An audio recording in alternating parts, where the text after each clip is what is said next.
పరిస్థితి ఉండొద్దు. మీరు ఆడ పని చేసుకోవాలి. సిమెంట్ మన ఇసుక కూడా ఫ్రీగానే అందుబాటులో ఏమన్నా అవకాశం ఉంటే చూడండి.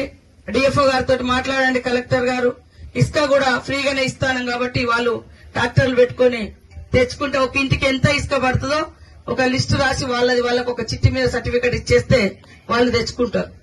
కాబట్టి మీరందరూ కూడా ఇల్లులు కట్టుకోవాలి, సంతోషంగా ఉండాలి, పిల్లలను చదివించుకోవాలి అనే ఉద్దేశంతో ఈ రోజు ప్రభుత్వం మరి పేదల కోసమే సంక్షేమ పథకాలు తీసుకురావడం జరుగుతా ఉంది. మరి ఇన్ని రోజులు మనం సన్న బియ్యం కొనుక్కోవాలంటే అందరికి పత్రాలు ఇవ్వడం జరుగుతుంది. ఇల్లు ఇవాళ రానటువంటి వాళ్ళు, రేపు రానటువంటి వాళ్ళు బాధపడకని చెప్పండి. అందరికి ఇచ్చే బాధ్యత మాది.